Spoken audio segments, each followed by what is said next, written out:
কখনো কখনো সাংবাদিকরাও প্রশ্ন করেন যে আমাদের জুলাই জাদুঘরটা আমরা ওপেন হচ্ছে না কেন, মানে কার্যক্রম চলছে না কেন। এখানে আপনাদের অবগতির জন্য আমরা জানাই, এই জুলাই জাদুঘর, জুলাই গণঅভ্যুত্থান স্মৃতি জাদুঘর,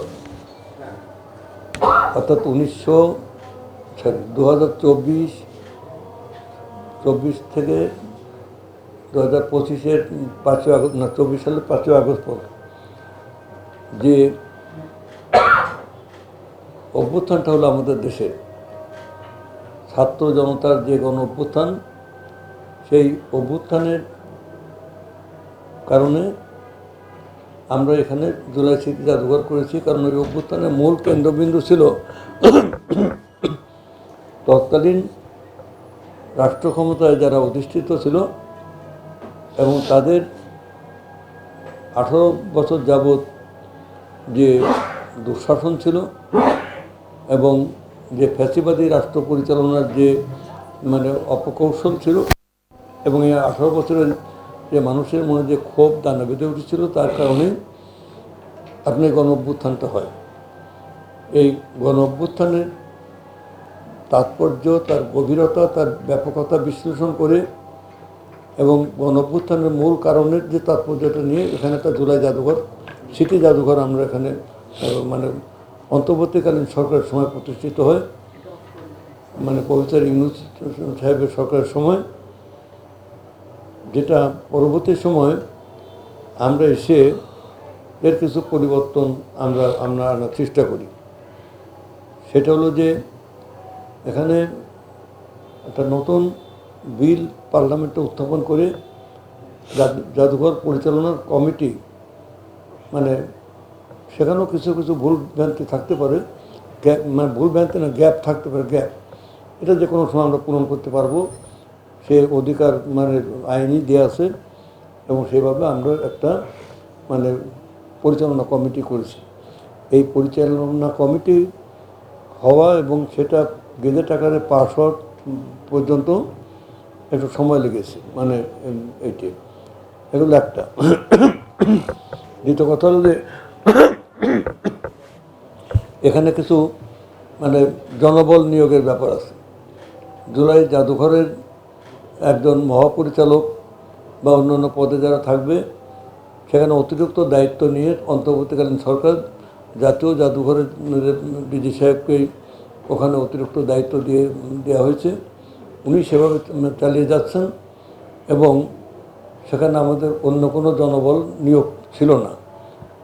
আমরা আইন সংশোধন না করে এবং আপনার এটা জনপ্রশাসনের ইয়ে লাগে, সেটা অনুমতি লাগে, সেটার সাপেক্ষে আমাদের কিছু সময় মানে আমরা এসেছি তো 4 মাস, 4.5 মাস সময় কিছু মানে ব্যয় হয়েছে। এরপরে আরেকটা জিনিস হলো যে এখানে আপনার কিছু নির্মাণ কাজ, সেই নির্মাণ কাজও আমরা মানে শুরু হয়েছে, সম্পন্ন হওয়ার পথে। ইতিমধ্যে আমাদের নতুন পরিচালনা কমিটি গঠিত হয়েছে, পর্ষদ, পরিচালনা পর্ষদ গঠিত হয়েছে। সেই পরিচালনা পর্ষদ মানে প্রথম মিটিং আগামী 2-1 দিনের মধ্যে আমরা মিটিং করব, করে আমাদের ওই যে জনবল নিয়োগের যে বিষয়টা সেটা আমরা চূড়ান্ত করব। তো এই সব কারণে তারপরে মাননীয় প্রধানমন্ত্রীর অনুমতি সাপেক্ষে, তার অনুমতি নিয়ে আমরা এই জুলাই জাদুঘরটা আনুষ্ঠানিকভাবে উদ্বোধন করব।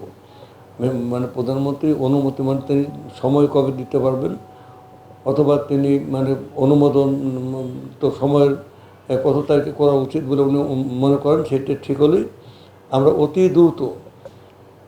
দ্রুত সুনির্দিষ্ট দিন তারিখ বলাটা এটা সমীচীন হবে না, অতি দ্রুত আমরা আমাদের প্রয়োজনে অতি দ্রুত সেই জুলাই জাদুঘর, স্মৃতি জাদুঘর আমরা উদ্বোধন করব। এইটাই হলো আমাদের মূল বক্তব্য।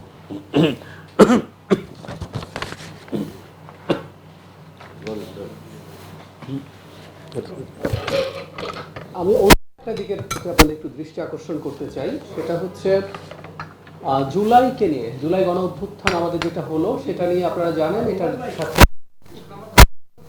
একটা মন্ত্রণালয়, সেটা হচ্ছে মুক্তিযুদ্ধ বিষয়ক মন্ত্রণালয়, তারাই প্রাথমিকভাবে দায়িত্বপ্রাপ্ত, তারা তাদের মতো কর্মসূচি করছেন। কিন্তু সংস্কৃতি বিষয়ক মন্ত্রণালয়ও মনে করে জুলাইয়ের স্মৃতি, জুলাইয়ের স্পিচ মানুষের মধ্যে মনে করিয়ে দেওয়া, সেটা মানুষের মধ্যে ছড়িয়ে দেওয়ার জন্য তারও কর্মকাণ্ড প্রয়োজন। আমরা 15 তারিখ থেকে 7 অগস্ট, আমি আর পুরোটা পড়তে যাচ্ছি না, এটা আমরা আপনাদের দিয়ে দেবো। আপনারা কাইন্ডলি এটা জনগণকে জানাবেন যেন তারা এই অনুষ্ঠানগুলোতে যেতে পারেন। আমাদের অধীনস্থ যে প্রতিষ্ঠানগুলো আছে প্রত্যেকে এই উদ্দেশ্যে নানা রকম অনুষ্ঠান এবং কর্মসূচি পালন করছেন, সেটা একটু আপনারা ছড়িয়ে দেবেন। 15 তারিখকে আমরা সিগনিফিক্যান্টলি ধরি, কারণ হচ্ছে 15 তারিখ মানে 14 তারিখ রাত 12টার পর স্টুডেন্টরা বেরিয়ে এসেছিল, 15 তারিখে পেটানো হয়েছিল এবং নারী শিক্ষার্থীদের উপরে যেমন হামলা হয়েছিল এগুলো আমরা দেখি।